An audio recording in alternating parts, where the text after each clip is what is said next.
Le Grand Matin Sud Radio, la vérité en face, Jean-François Achilly. 9h32, la vérité en face. Le service militaire est-il de retour en France pour faire face à la menace russe à terme? Deux invités pour débattre de cette proposition qui a été précédée par les déclarations du chef d'état-major des armées, le général Fabien Mondon, sur un hypothétique engagement face à la Russie la semaine dernière. Proposition d'Emmanuel Macron.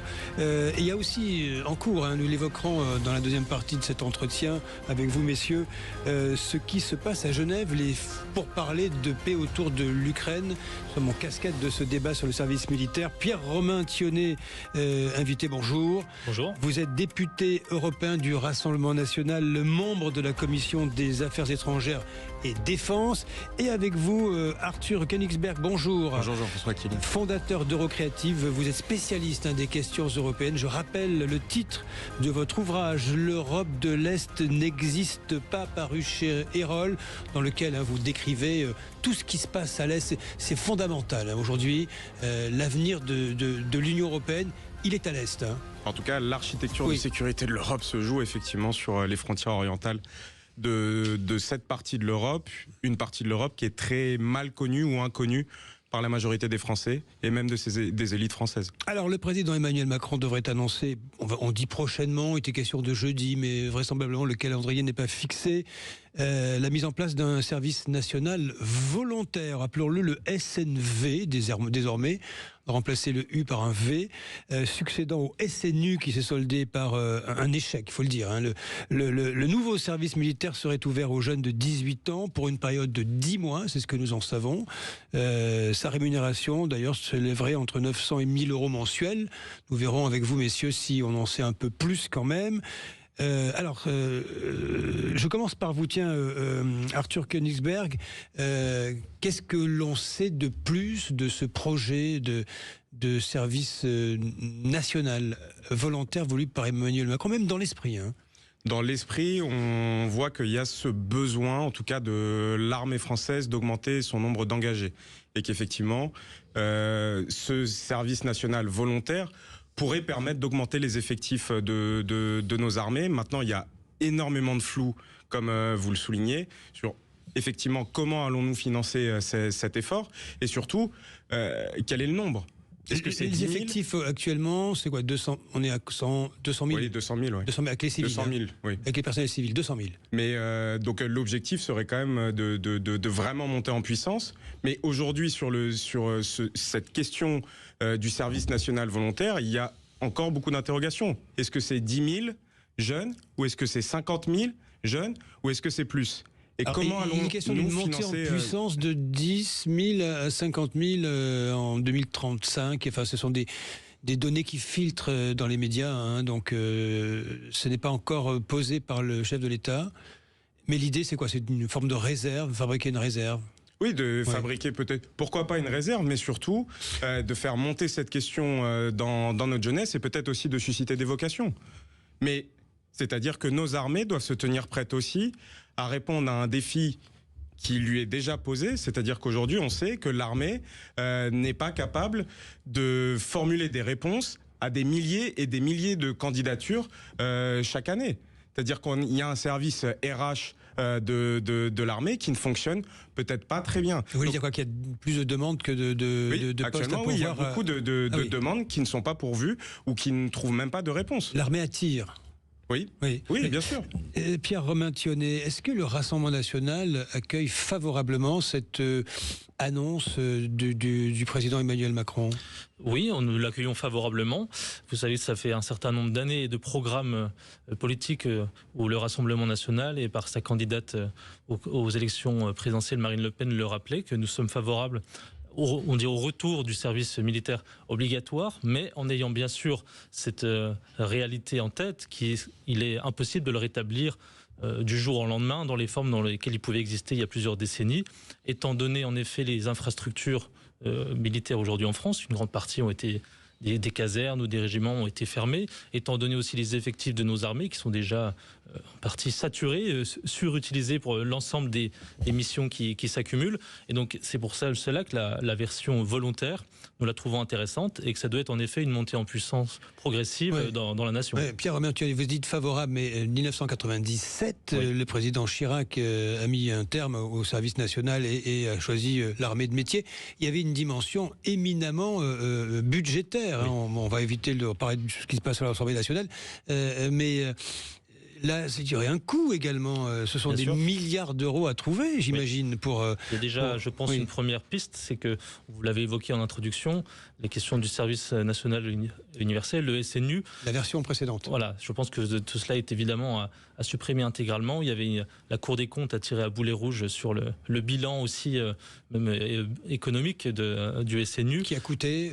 sa généralisation devait coûter 3,5 à 5 milliards d'euros. Oui, je vais dire 4 milliards, donc on est là-dessus. Oui. Je pense que c'est des sommes considérables et qu'on est dans un contexte budgétaire où on cherche des économies un petit peu partout. Je pense que pour un service qui était à peine citoyen, je veux dire, on avait même du mal à lever le drapeau parfois. Je crois qu'il faut mettre un terme à tout cela et envisager les premières bases du retour du service militaire. Arthur Koenigsberg, sur l'aspect budgétaire qui est fondamental, hein, ça veut dire qu'il faut se donner les moyens en réalité de disposer d'une armée digne de ce nom et d'une éventuelle réserve.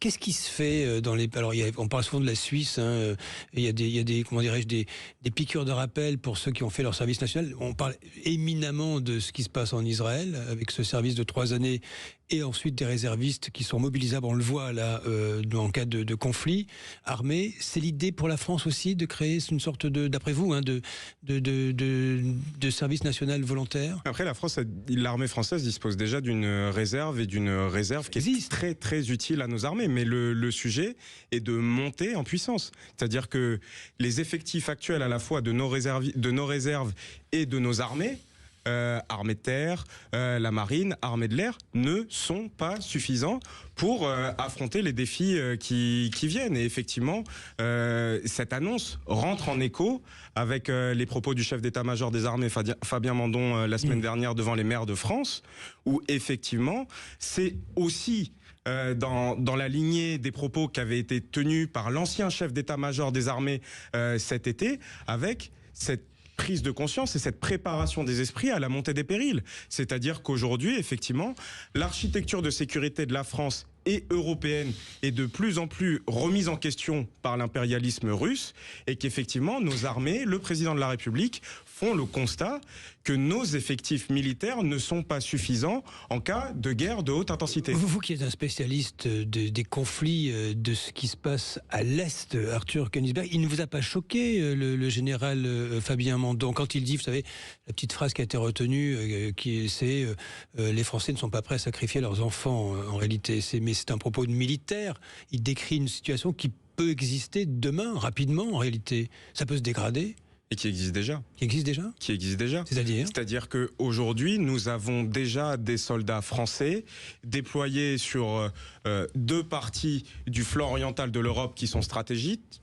À Tapa, en Estonie, nous avons 500 soldats positionnés en Estonie aujourd'hui dans le cadre des missions de réassurance de l'OTAN.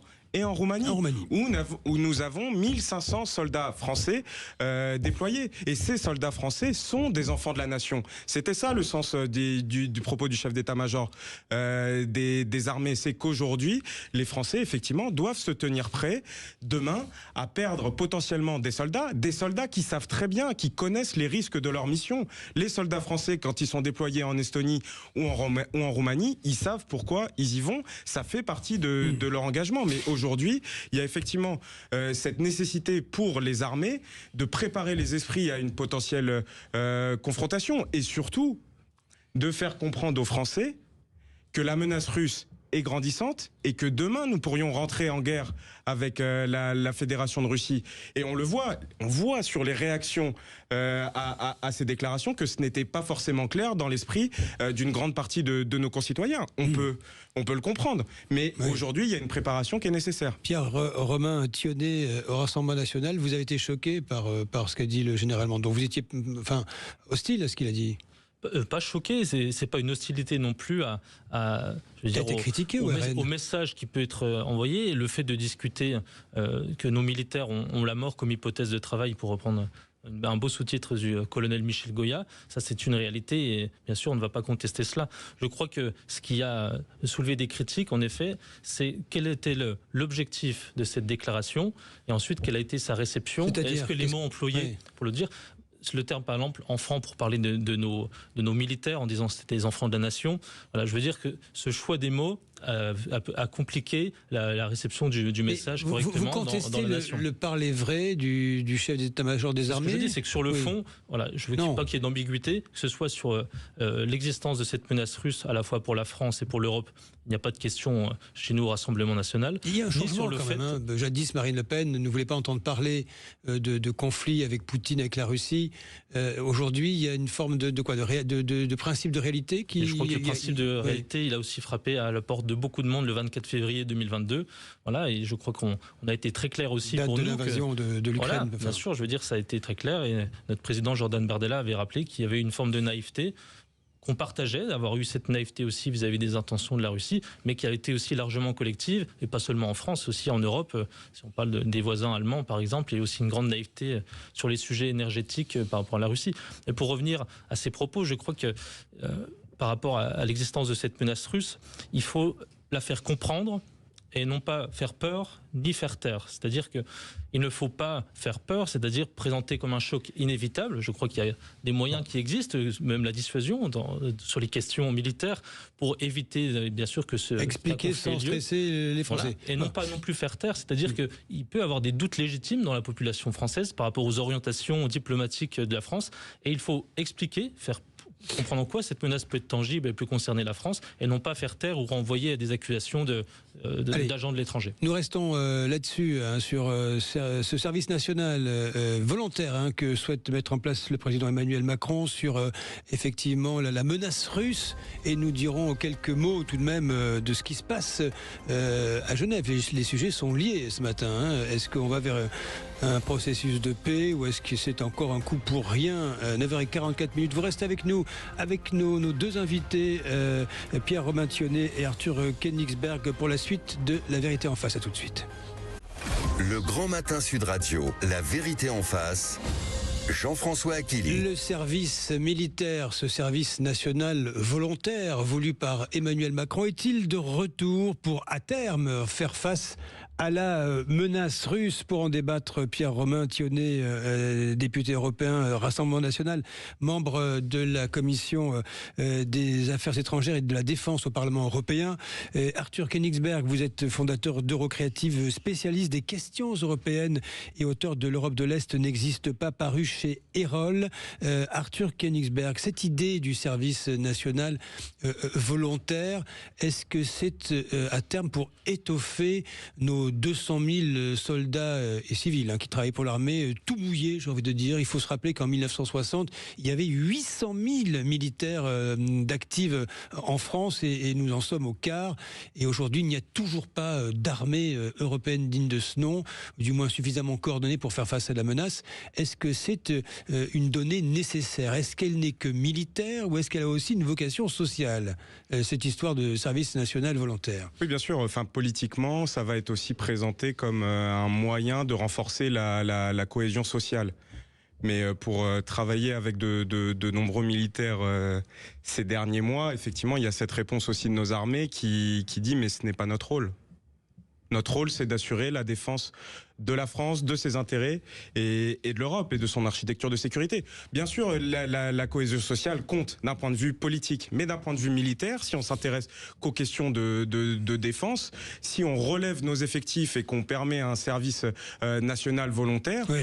D'un point de vue militaire, ce n'est pas pour assurer la cohésion sociale. Dans le contexte... C'est pas le rôle des militaires. Non, dans la montée des périls que nous connaissons, cette question de la cohésion sociale qui est très importante et qui est effectivement, on voit qu'en France, cette cohésion sociale se fracture de plus en plus, mais est-ce que c'est ce service national volontaire qui peut combler les trous ou recréer de la cohésion sociale? Je ne crois pas que ce soit l'objectif majeur. L'objectif majeur, c'est de renforcer nos effectifs pour effectivement faire face à la menace russe. Pierre Romain Thionnet là-dessus, l'armée, vous savez, on disait avant c'était le Creuset, moi je me rappelle, j'ai le souvenir du service national, vous y croisiez tout le monde, hein, les gens que vous ne voyez pas dans la vraie vie, vous les croisiez à l'armée. Ça c'est terminé ça, le Creuset.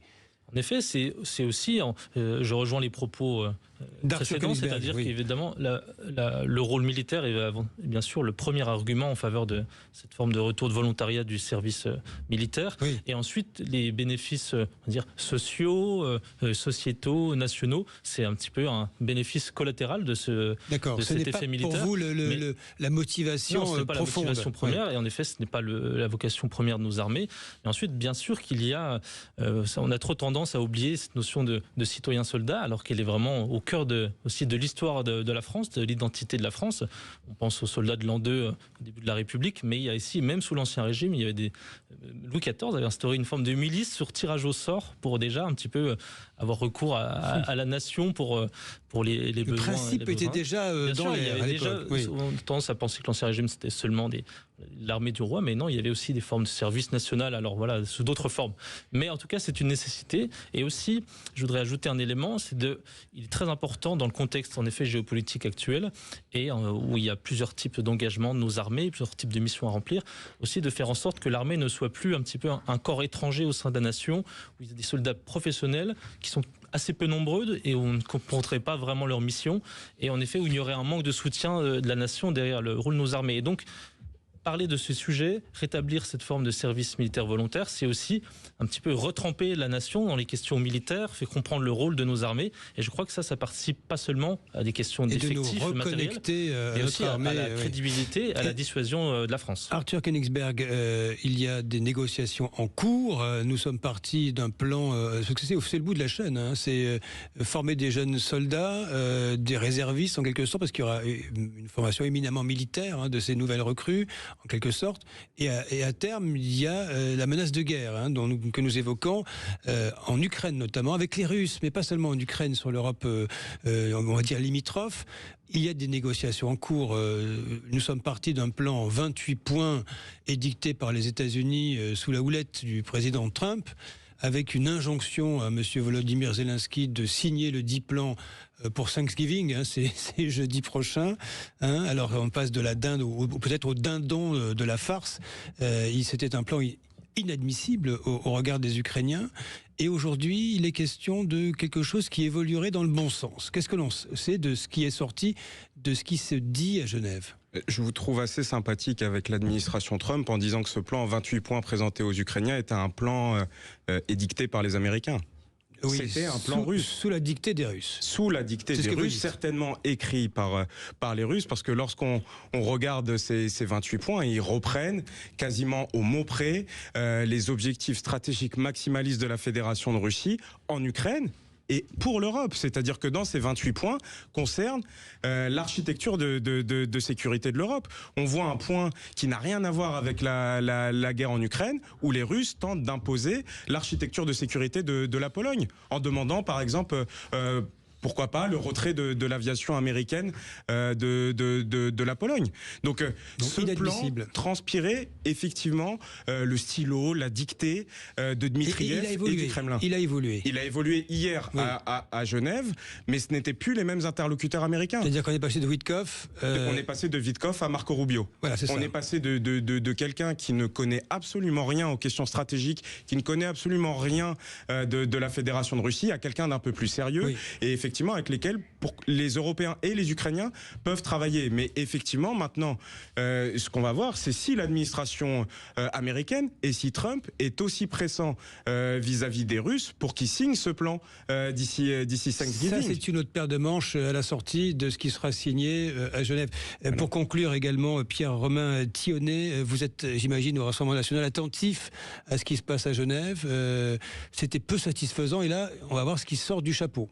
En tous les cas, malgré en effet tous ces ces rebondissements. Et à mon avis, ce ne sont pas les derniers. Je pense que les prochains jours vont être riches en négociations, changement de pied, etc. Mais en tout cas, je crois qu'il faut, malgré tout cela et les difficultés d'entrer dans chacun des détails de tous ces points, mais accueillir favorablement, en tout cas, cette ouverture de fenêtres d'opportunités diplomatiques. Voilà, il y en a eu plusieurs par le passé qui n'ont pas été concluantes. Mais je crois que voilà, il faut mettre toutes les cartes dans notre jeu, que ce soit la diplomatie française, avec l'ensemble des alliés européens, en lien également avec Washington, malgré en effet des divisions très fortes au sein des établissements militaires, politiques étrangères américains. Mais il faut trouver les moyens de parvenir à un traité de paix qui soit autre chose qu'une simple trêve en vue d'une reprise du conflit plus tard. Mais je crois que c'est très nécessaire de faire le maximum pour qu'on aboutisse à la paix. Et il faut être deux pour faire la paix. Oui, donc, avec le bon interlocuteur, comme disait Arthur Koenigsberg. Merci à tous les deux. Pierre-Romain Thionnet, député européen Rassemblement National, et vous, Arthur Koenigsberg, fondateur d'Eurocréative et auteur de L'Europe de l'Est n'existe pas, paru chez Erol. Merci, messieurs. Merci. Bonjour, Valérie Expert. Bonjour, cher Jean-François. Qu'y a-t-il dans Mettez-vous d'accord ce matin? Écoutez, des sujets qui vous concernent, qui nous concernent. Êtes-vous favorable à un nouveau service militaire volontaire? C'est le président de la République qui est en train de nous suggérer cette nouvelle forme de service militaire. Revenir à la semaine de 5 jours pour les écoliers, je parle un peu à l'ancienne. C'est un rapport qui va être remis aujourd'hui et qui réfléchit au nouveau rythme scolaire. Et puis l'un des 100 détenus les plus dangereux de France qui obtient une permission de sortie. Est-ce que vous comprenez cette décision? C'est au 0826 300 300 dans un instant. Bonne émission. Merci. Sud Radio.